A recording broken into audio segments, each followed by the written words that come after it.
So assuming most of you read the first two chapters, and I know some of you didn't have the book yet, is there any observations, just general overall, that hit you and you said, wow, that was me, or wow, that's happening now? Anyone? Grab a mic, Sherry. That was me in 2000 2000? Was that when I bought my first rental property to uh, retain as a rental. anybody else?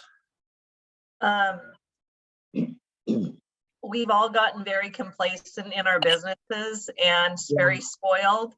And of course, things have changed dramatically. And I got a call on Sunday afternoon when I was watching the Chiefs game to do a showing on my listing down in Mulvane. And I'm like, I don't really, and I knew that they were probably going to need to be contingent, probably weren't going to be my buyer. But I told Lance, we can't just take new leads for granted anymore. So I went down there and we had a great conversation, and I'm going to pick him up as a client. So yeah, about Awesome. being grateful for every little opportunity. You know, go ahead. Anybody else? I don't think there's anything new so far that I've read, but it is a perfect reminder because reality is about to sink in compared to what we've known the last couple of years. And man, the agents that have joined in the last couple of years, they need to sit up straight and listen to this. Well, it's going to be a different world. And so one of the things that he wrote early on in chapter 1, so I'm going to jump in a little bit. I agree with Cheryl. There's nothing here that I see that's earth-shattering or new under the sun. But I do know, just like Sandra said, what I could do 6 months ago, I can't do now. Yeah. And what he was trying to do in 2008, 9, and 10 wasn't working anymore. What happened in 2008, 9, and 10? The economy crashed. The bankers dried up. Listings were sitting on the market forever and ever. And if the phone rang, you couldn't take the risk of saying, I'm not going to work on it, I'm going to wait. But there's one thing he said in there that really got to me. And it's something I've been preaching, and it's a hard concept to get. He said, I had not been keeping track of my clients. I had no database at all to draw on.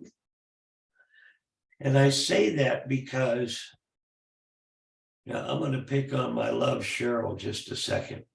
I'm picking on you, Cheryl. Cheryl has a fantabulous business. And if you ask her how she got it, most of the time she says, my business is all referral.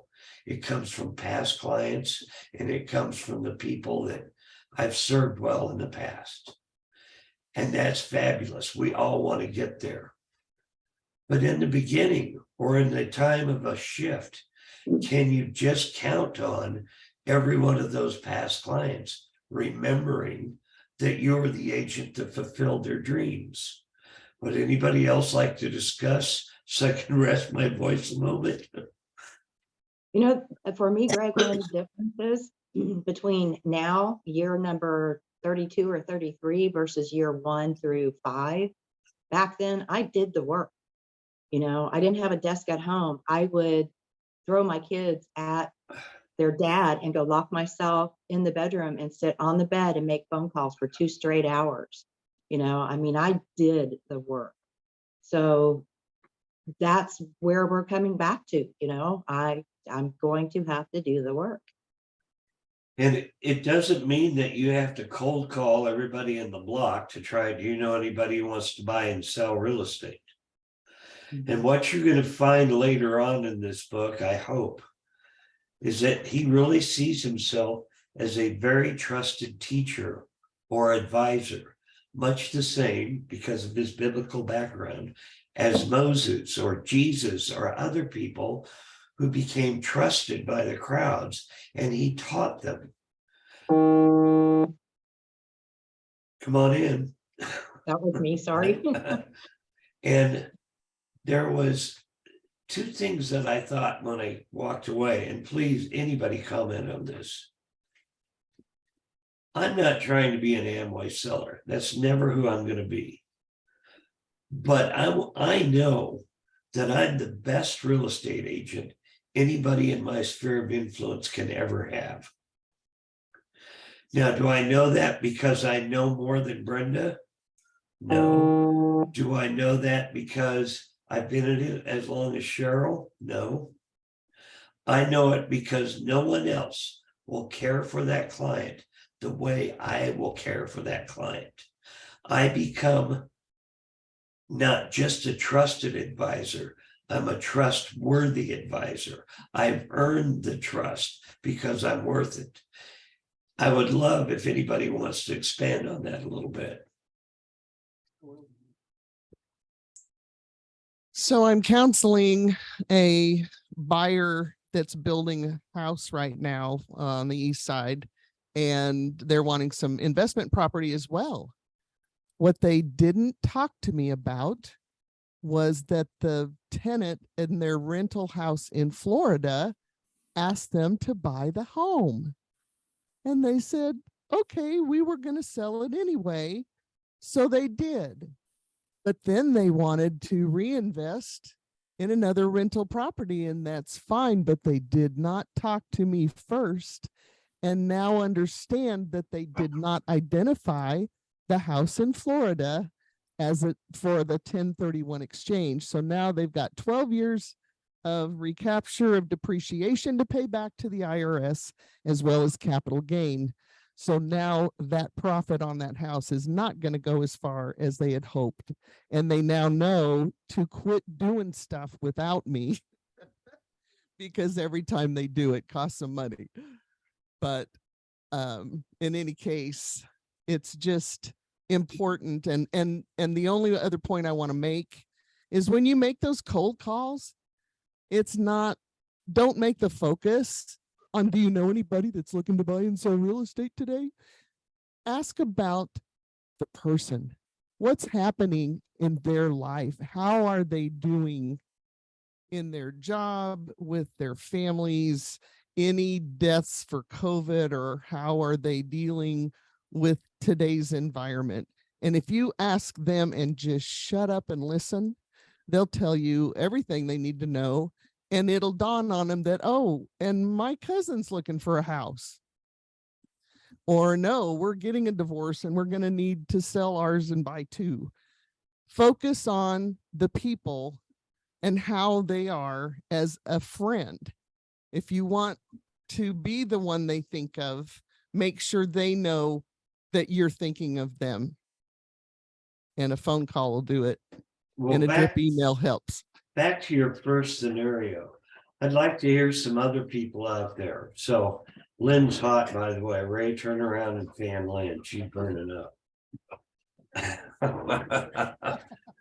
I'd like to hear from some other people because a couple of things I heard Sherry say, I can struggle with, and I wonder if others do too or have answered it.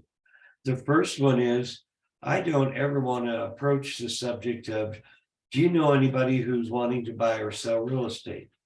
That is such an, to me, that's an insult. They know I'm in real estate. I'm calling them because I'm in real estate. I'm going to introduce them as, I was your realtor 5 years ago. I just wanted to see how things were going. You don't have to ask that question. But in Sherry's case, her client wasn't advised or didn't feel advised to say, how can I do a real estate exchange without asking the question, do you have any other real estate needs? Has anybody else figured out a great way to approach that subject? All right, silence, crickets. Ford, I'm sorry, what, Cheryl? Ford, Ford. Family, occupation, recreation, and dreams. It's about building a relationship. It is a relationship. Cece, you're too quiet. You're making me nervous. I pick on Lance, but he has his camera off. I'm just listening. It scares me to be entering into this market as a newer agent. Why? So Why? well, just because it's changing and Damn. I want to. It almost feels like a survival race. You know what I mean? So it's a good time to learn these things. And I feel like I'm pretty good at building relationships. What I struggle with is like cold leads or people I meet at open houses. Like I have a big community and I'm good about keeping relationships with the relationships I have already. It has been a struggle for me to build new relationships. And especially like keep them on the professional level because, like making new friends is great, but like those relationships take time and effort and, so I need a way to build those relationships, but like professionally, anyway, to distinguish that and to designate that. So anyway. So give us an example of an open house. Maybe if you can think of a particular client where you felt like it was very awkward or they were suspicious or whatever, and you couldn't find a way to connect with them.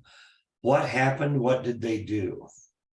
And then I'm going to make everybody else give you advice. So, Oh my God. Okay. All right. So a perfect example is working for Sherry at the model home with Cheryl's Hollow, right? So these people come in. I'm kind of shy, you know what I mean? I kind of like to sit back a little bit rather than following them around and asking questions because that gets real awkward real quick. And so that I kind of lose my way there. But even if we do establish a good, you know what I mean? Like we have a good rapport, everything's good when they leave. I have their information, they have my card. I struggle a lot with follow-up with that and how to, I don't know, how to jump right in with the follow-up. Anyway, so what always happens is on down the line, I, run out of things to say and everything, and then they get lost. And then it's been, 6 months, right? And I haven't talked to them. So then I want to still contact him, but then, it's been so long. What do I even say? They don't even know. So anyway, so then it turns into a whole spiral. And before long, I've got tons of leads that have just drifted away, like leaves. So yeah, so that's my cycle. Does that sound familiar to anybody in the room? Can I A make a million suggestion? Yes. Yes. Whenever I hold an open house, Cecilia, I always ask, may I call you this week? That gets me permission to call. 99% of the time they say yes, unless they have an agent, and then I don't even ask, of course. But and then gives you a reason to call. And that's where I struggle, not necessarily with open houses, but with just follow up throughout the year. You have to have a reason to call instead of just, hey, I'm a realtor. And so I struggle. What kind of value can I give to these people that I'm calling? What kind of market information, or I just get lost there. So I'm with you as far as the long-term follow-up. What gives me a good reason to call? Well, in this book, as we get further into the chapters, we'll address a lot of this. So, it's gonna. Hey, you're reading ahead. No fair. Hey. You made me. So in chapter 2, he talks about getting a hold of those people that are a long time away from the original. And I'm doing this too now, Cecilia.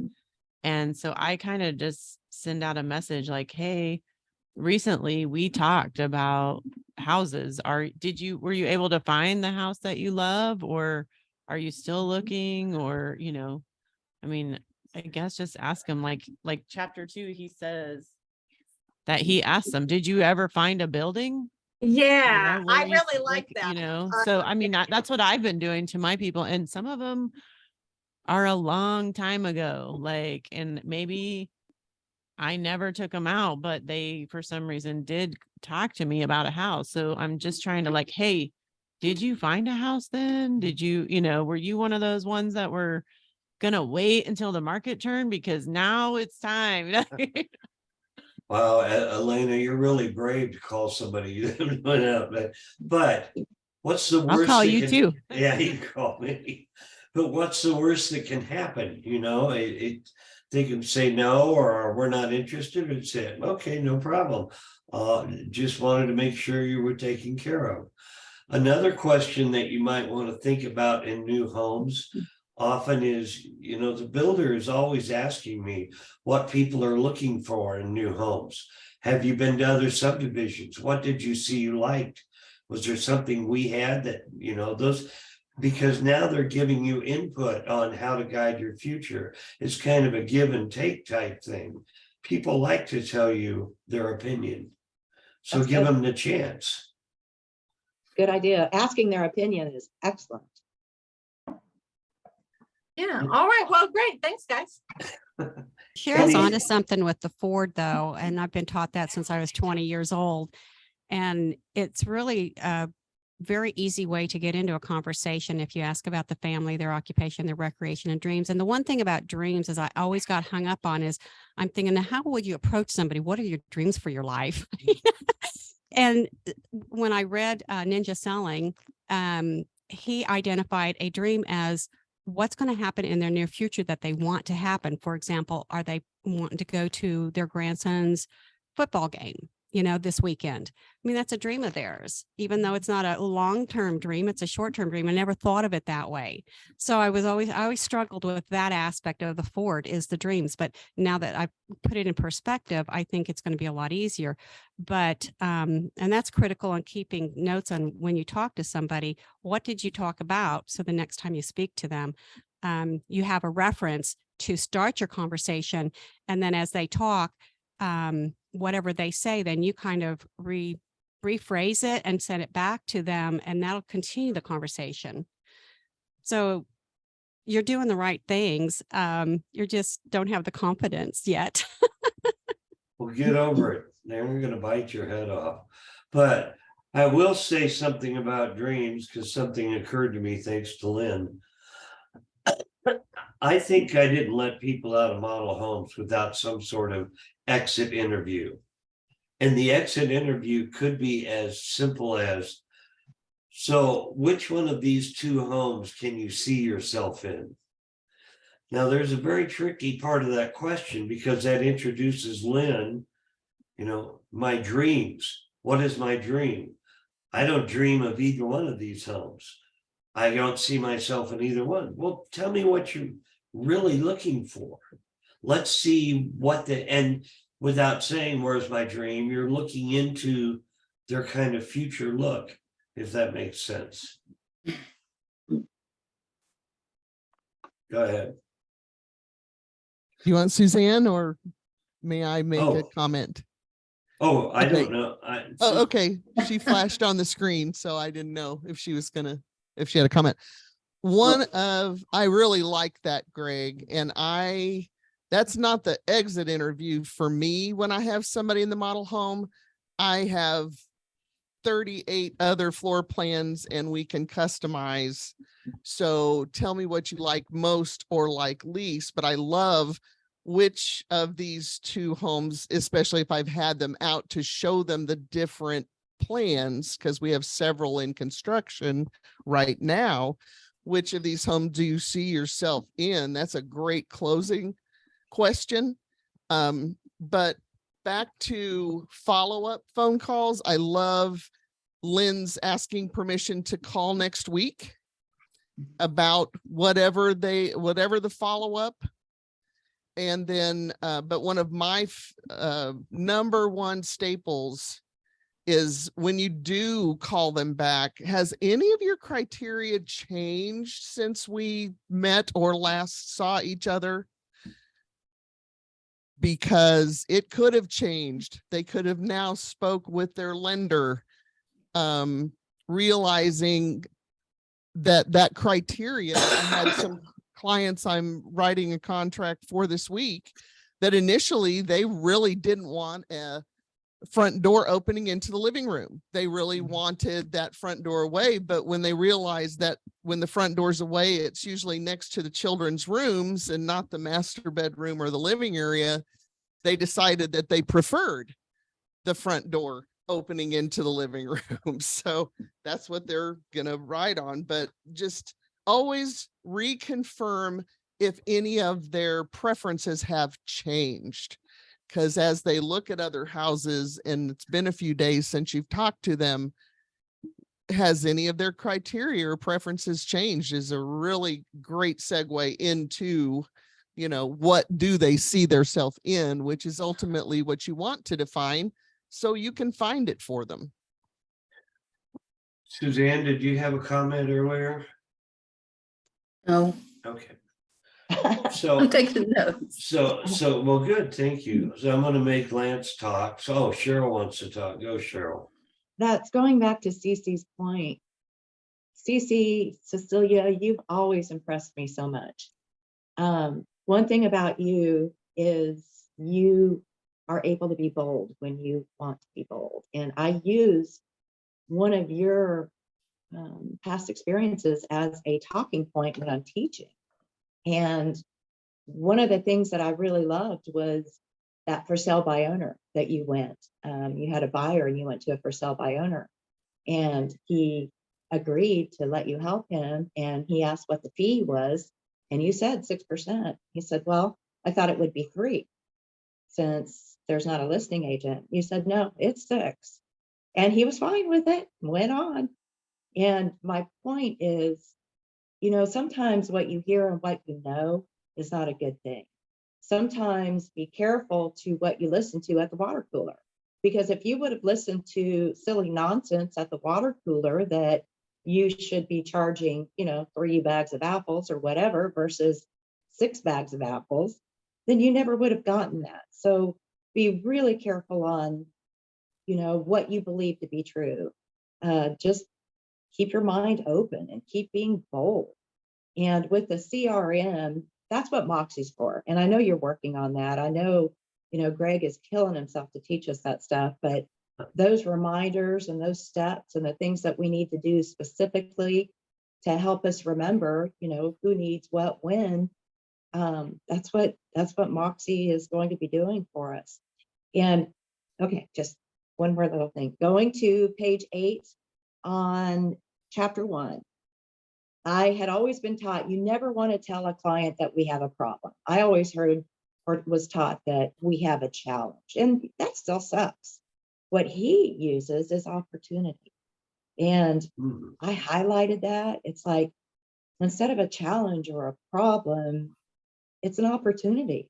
And I love that. What a great way to shift your way and to teach them that this is just an opportunity for us to get through, and we can do it together.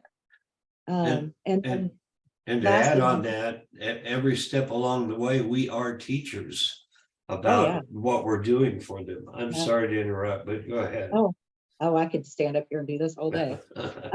Page 9 was talking about gratitude. And, you know, I know this to the deepest parts of my heart, that when you're grateful, you know, what you focus on changes. And this chapter couldn't have been better for me right now, you know, to start focusing on really the good. And everybody, you know, has good.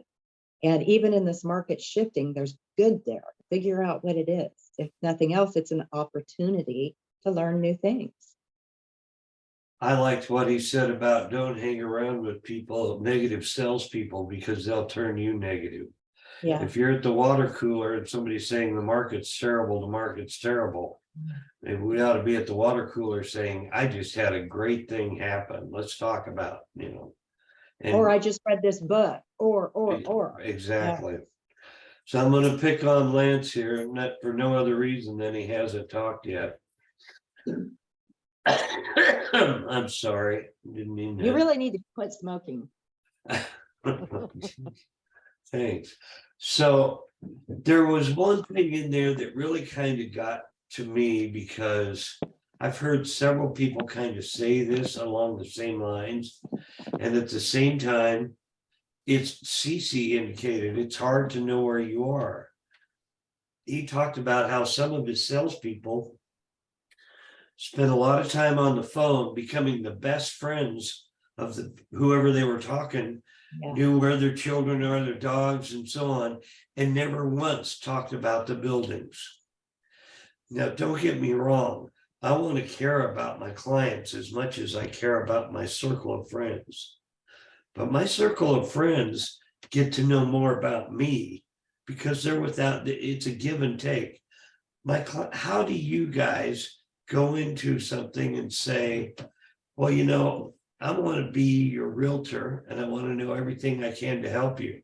But at some point, if all you do is learn about them and then they go use cousin Brian, who's got his real estate license, what have you accomplished? Lance, got any thoughts on that? I think for me, and this has already been kind of talked about, is I just look for common interests that I may have with my clients, and we discuss that. I've got clients right now that are under contract. Mrs. Byer, owns her own dance studio out in Goddard, and they were referred to me from a past client, I don't know, many years ago. And we had that common interest with my daughter being a dancer. Matter of fact, there's discussions now as to whether or not they may have an opening for Taylor to dance at their studio, teach at their studio when she's back from college. I think for me, it's just a matter of finding common ground, common interests, and you hope that you've established a good enough relationship with them. I would say about 60% of my clients end up being Facebook friends and so forth, that if cousin Brian, who just got his real estate license, comes along, I would hope that they would at least give me an opportunity to, visit with them about doing the work for them. Sure. I always, when it comes to family or friends that are saying, well, we know we've used you in the past, but our cousin just got his real estate license, I always remind them, I know we have a great relationship, but it's very difficult to do real estate business with family. If something were to go wrong, if something were to happen, that's going to put a really bad strain on your family relationship. Just keep that in mind. And I don't push it. I want to maintain that relationship with him, because whether cousin Brian does well or not, who knows? But I'll still try to maintain it. So for me, even you guys were talking about open houses, even when I'm doing open houses, I look for common ground, something that we both have interest in. And I will share one incident that really kind of got me off the snide. I did an open house down in Derby and met an older couple. And I just started asking questions. What are their needs? What are they looking for? And she made some sort of comment about their dogs. And I hit it off really well with them. I didn't really try to work them, when you say working, but I didn't try to really pick them up. And I ended up picking up their $400,000 plus listing and helping them sell or buy a house. They were downsizing. So it's just, for me, it's just a matter of just visiting with people. What I struggle with is, when do you start talking about real estate? You get things going and you have good conversations with them. It's like, okay, when can I bring this up? That's where I struggle. So how would anybody else answer Lance's struggle? I'd do it first. Talk about business first.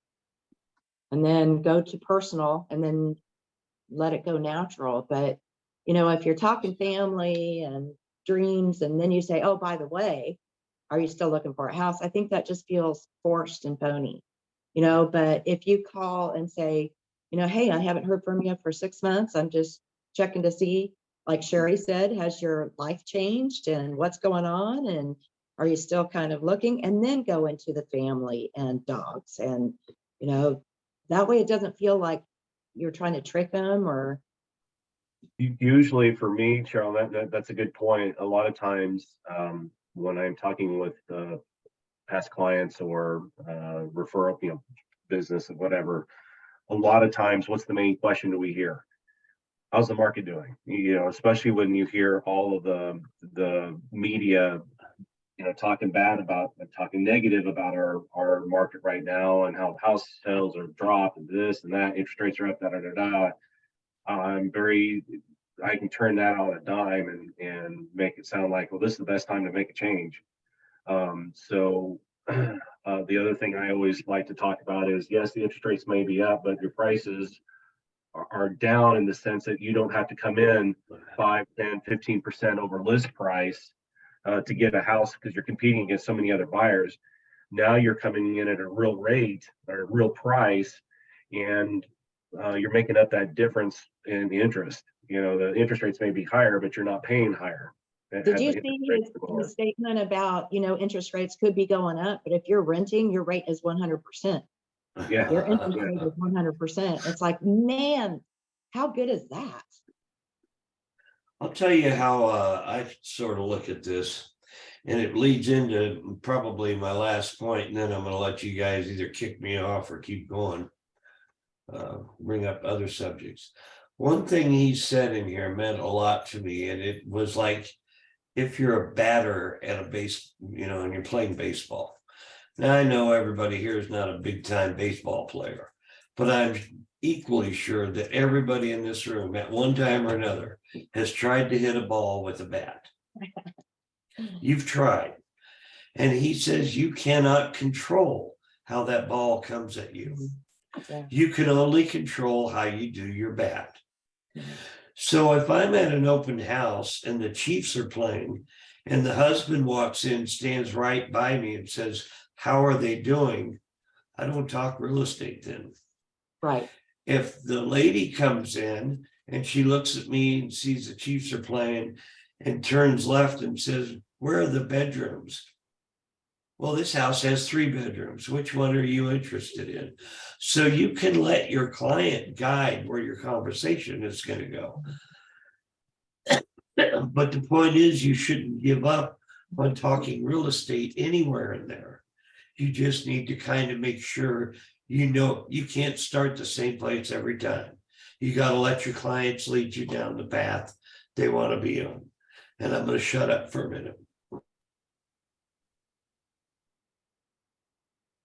One of the ways that I start a conversation at open house is I'll greet them, I'll say welcome, and I'll just kind of make a joke saying, hey, I know you know the difference between a bedroom and a bathroom. Go ahead and take a look around. If you have any questions, I'll be here. And then I'll let them look.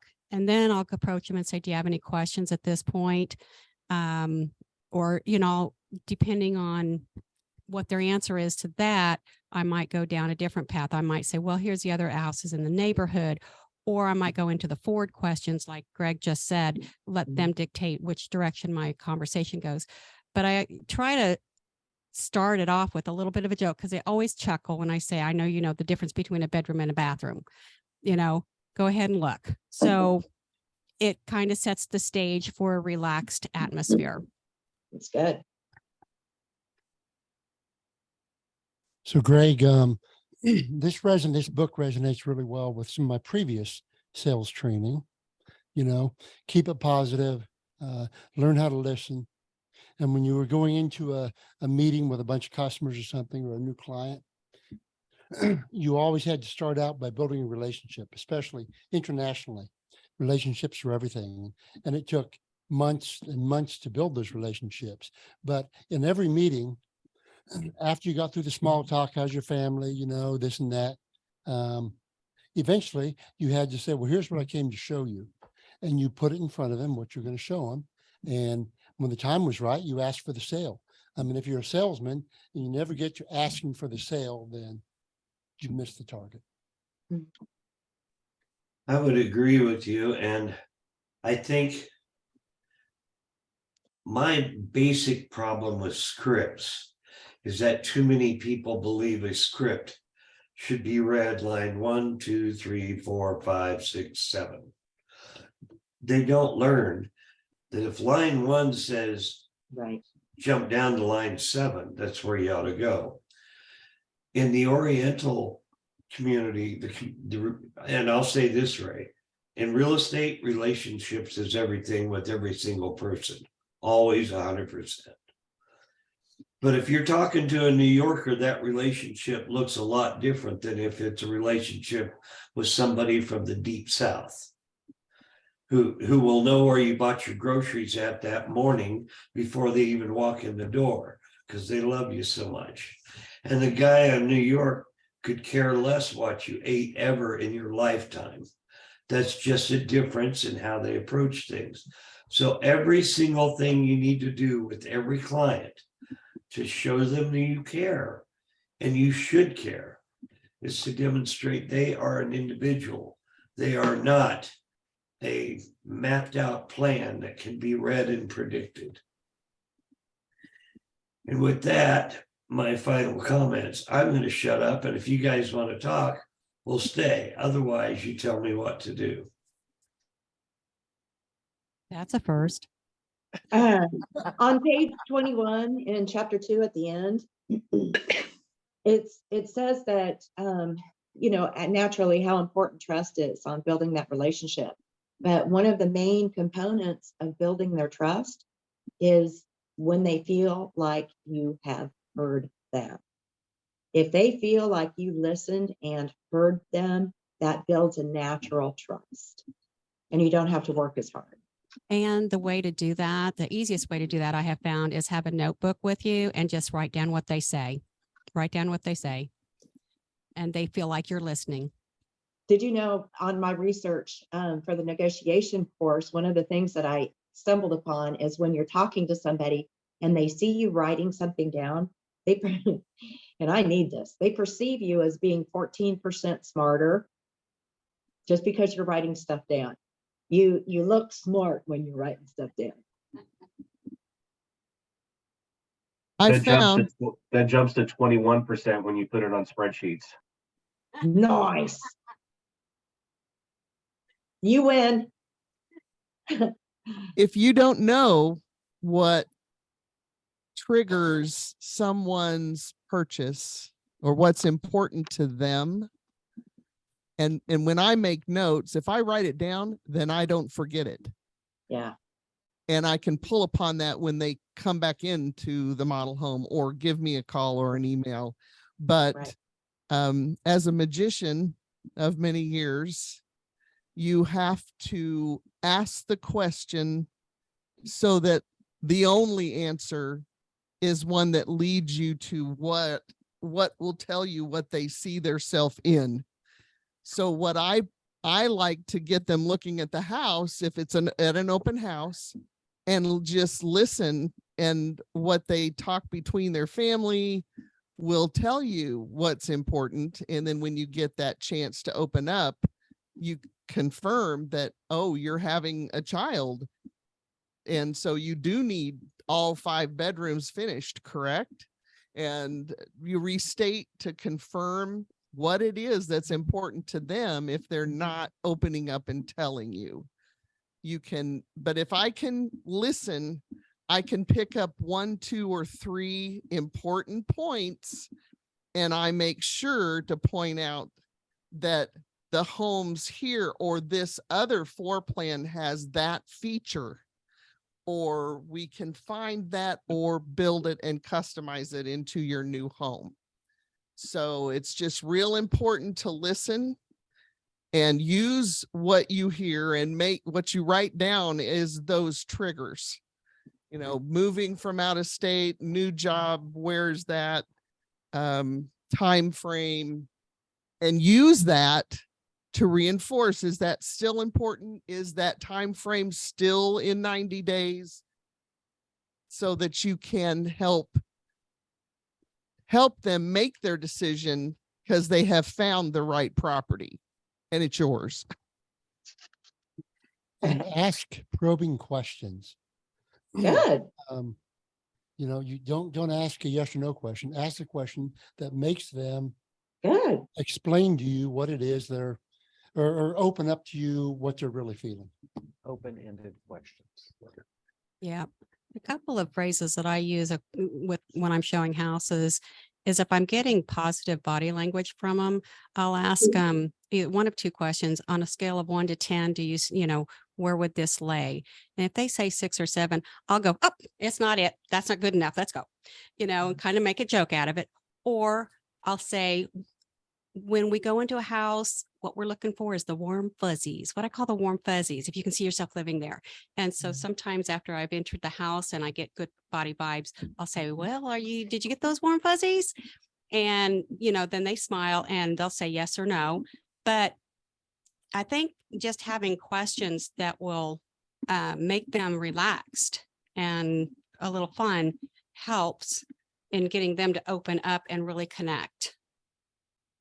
Everything that we're talking about is just setting our clients up for success.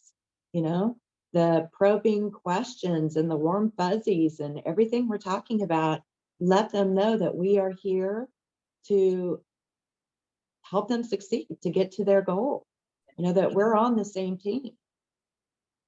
The positive attitude, the positive comments, always moving forward.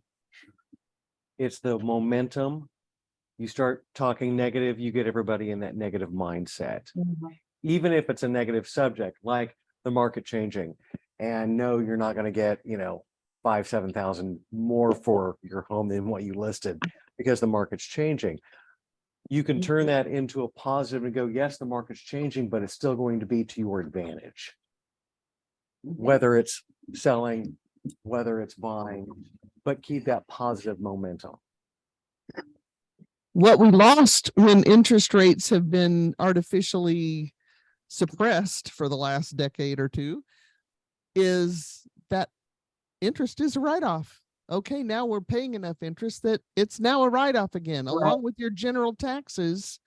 It may exceed your standard deduction. Now, of course, they've doubled standard deductions, but the price of houses are more. So don't forget to point out that that is something they need to look at and can be a benefit. Yes, they have to pay them now, but they may get it back off their taxes. And not only are they creating equity for themselves instead of paying their current landlord's mortgage, they are creating equity for themselves.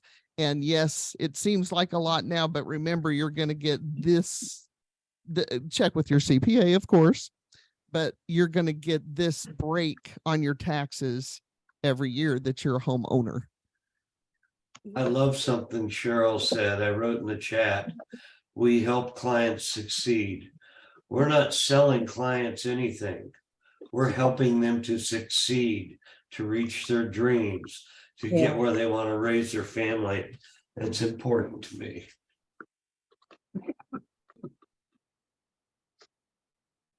Yes, we are problem solvers. If we don't know what the problem is, we can't solve it. So that therein lies your questions, so that you can help them solve the problem and make sure you identify you've found the solution and here's this home here. And that fulfills those needs, because we are problem solvers. Everybody has to live somewhere. One thing I tell my buyers, especially, I try to get all of my buyers in for an interview before I take them out to show houses. And during that interview, I tell them, you're paying a mortgage. It's your choice whether you pay your landlord's or your own. And that kind of opens their eyes. Yeah.